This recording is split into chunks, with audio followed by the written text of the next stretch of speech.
Hello, everybody. I'm Dr. Jesse Jackson III. I am the best-selling author of the Don't Kick 'Em Out book and training series. You see here, there's over 15 books in this book and training series that we debuted in 2011, updated in 2015, redid over the course of COVID, and then brought the second part of that out to be closing the discipline gap. Welcome to all my friends. The Behavior Guy is here. We're calling these series of videos behavior tips for a new principal. So say one of the things I'm seeing in my districts and my states, we have a lot of new principals, a lot of first year principals. So first year principal, period, but then new to that school. I like to always, for people, even if you've been a veteran before, when you come in and you're in a new environment, I believe there's some principles that need to be executed for your own success and safety. One thing that we've learned over the course of our career, teaching behavior, living behavior, practicing behavior, is we understand a key pillar. We recognize that 90+% of all schools use a PBIS model. They use a restorative practices model, and we understand that, we accept that. We actually find benefit in a lot of those infrastructures. The thing you have to understand is, typically, if you're in a trauma zone school or a school where the community influences the signs of poverty, not economics, the poverty that we come to know to be the mental poverty. And what are those signs look like? They show themselves in extreme behaviors, the street fighting that is out of control, the numbers, fighting on the bus, normalized profanity, zero respect for authority, defiance for authority, social media issues in school, vaping in classrooms, vaping in bathrooms. So many schools have to have vape detectors in the bathroom because that's where it's at. Violence towards staff, threatening teachers, pornography on our devices, and bringing weapons to school. Those are signs of poverty. Poverty is not money, it's mental. And it's a devalue for authority and structure. It's commonly seen as that. So if you're in a situation like that, you have to have the training that develops the staff to manage the behavior. What PBIS does and does well, and what restorative practices does, it gives a solution or works towards a resolve.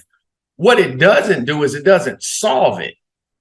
And this is where our trainings are about the education process of trauma, the education process of dealing with advanced levels of trauma. And that's where a lot of behavior comes out of that. What we never factored in this process, we have never factored in that what if the teachers have as many problems as the children? And that's something that we don't do. That's something that we do not take a look at. And that's typically why we fail. What are you going to see when you got a teacher with trauma? It's going to be hard to get along with people. Most campuses really struggle with getting people to work together. And this is why they struggle with behavior policies and things of that nature. This is something that we can't afford to do. So this is why I keep telling folks, man, okay, yep, you're using PBIS. Okay, yep, you're using restorative practices. You should be. But are you developing your staff? The purpose for training. So here's the difference. Training is about developing skills. There's personal development and professional development, where you're helping people with certain skills. How to manage trauma, how to identify their own trauma, how to communicate, how to be consistent, how to build their own confidence. These are all things that are impacted by trauma. These are not common understandings. So that's where the deficit is. That's where the gap is. So when I said here, closing the discipline gap closes when I understand where the gaps are. The gaps are in where a lot of the gaps are in, are our policies clear? Do we have the structure? That means, are the adults on the same page? Can I get the adults to work together? Will we be consistent? Are we clear in our communication? Are we clear in our boundaries? Will we confront the behavior? Are we mentally prepared to confront behavior? Is our confidence intact? Or has our confidence been so beat up that we don't even have the courage to stand up? Are we committed to increasing student rapport? That's the magic formulas right there. But all that's training, folks. All that is building. And that is what has not been done. That is what is not consistent. And that is the gap. That's the discipline gap. That's the work. So you can have an effective policy and model, PBIS, restorative practices. But if the other pillars aren't there, so what typically happens at a building, you'll have a building that a building leader will lose their staff because the staff wants the kids kicked out. So remember those poverty behaviors I went over? Extreme profanity, disrespecting authority, then cuss the teacher out. Well, the teacher's like, go to the office, young man. They're expecting to see a broken nose, injury, broken arm, like on the ground, stumped out, like you did something. Well, they didn't. We talked. He didn't cuss at you. He cussed at her. But we talked. You'll lose your staff that way. That's why discipline training is something we have to understand and we've got to get on the same page with. That's the purpose of the training. That's what we spend time doing. So I'm going to give it to you again. The successful development process. We call it the pillar of building a school-wide discipline system. This is our system. School-wide discipline system. This is what I did. This is what I lived. This is what I did on my pods. This is what I did with my students. This is what I know works. Number one, once again, what is our policy? Does our policy discourage this behavior? That's the first step you got to take.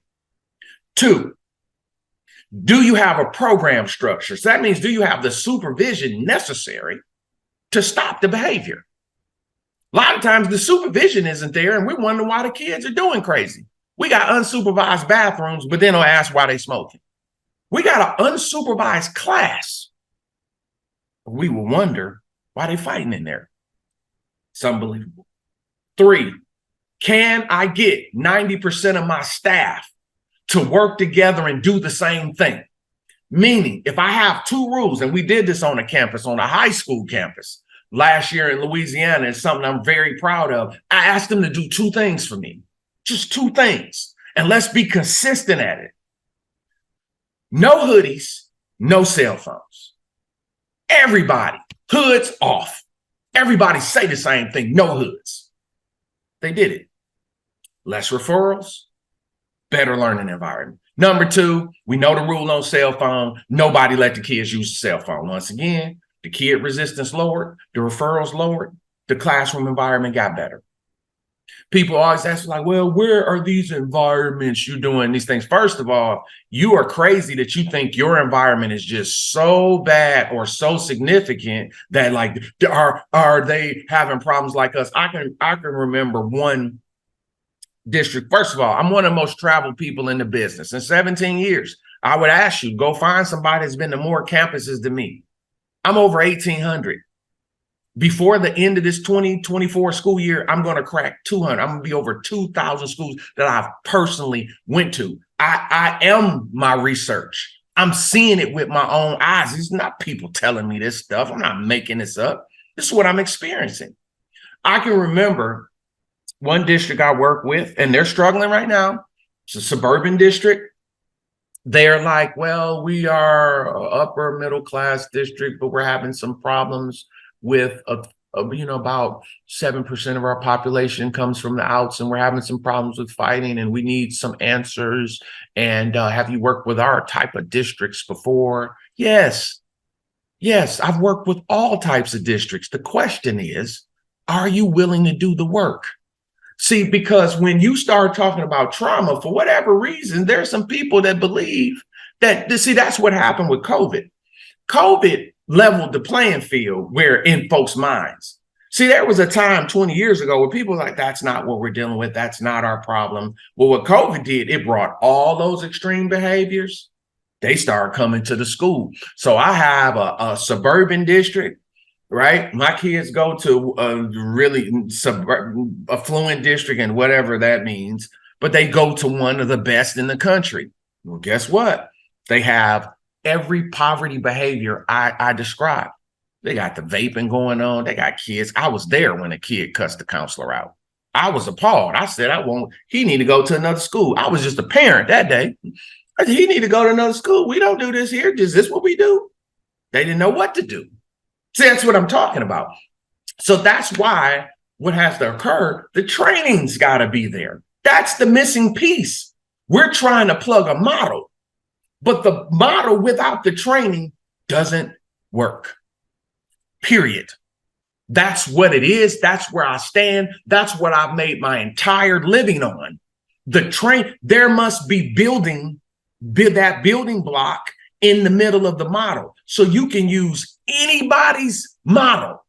But if you don't build that capacity for trauma awareness, behavior discipline, process awareness, meaning policy, structure, team, consistency, communicate clearly, clear boundaries, confront the behavior, build the confidence of the adults that have to confront, and increase rapport, it won't work.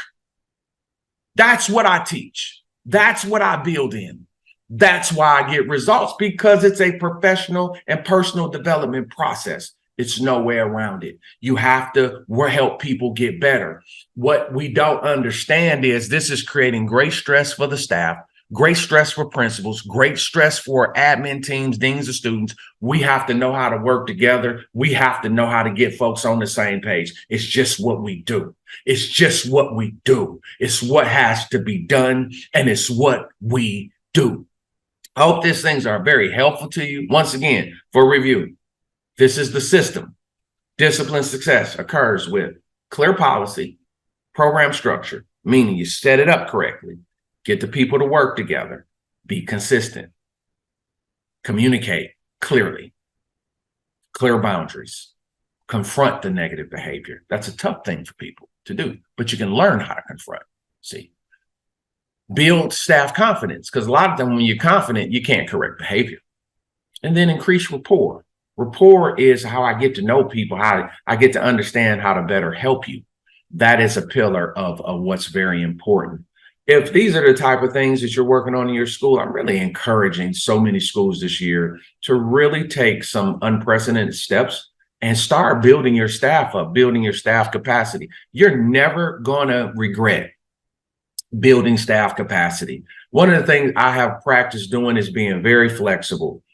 I believe in this work. This work is very important to me. I care about teachers. Teachers save lives. Teachers help kids like me, friends of mine in my neighborhood. It was teachers that were instrumental to us still being alive and our growth and development. So it's something that means something to me personally.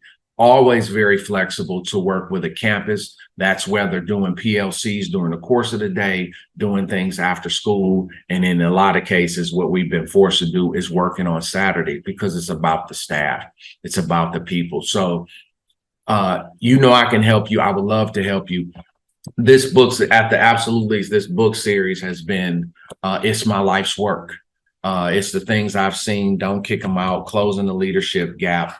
To pay attention, how to teach and instruct the at-risk, closing the relationship gaps, the student handbook, how to test, building test capacity in a trauma zone. This is my life's work. I know a little bit about it. And I'm being facetious. I believe I'm one of the best. And I believe if that is something, if you want to eliminate behavior as a factor in your building, in your district, give me a call. I know I can help you, and I would love to do it. And it can happen if you're prepared to do the work of building a culture. If you're committed to that work, you can see the results you're looking for. Give me a call today, email, reach out. Looking forward to working with you soon. Be well, friends.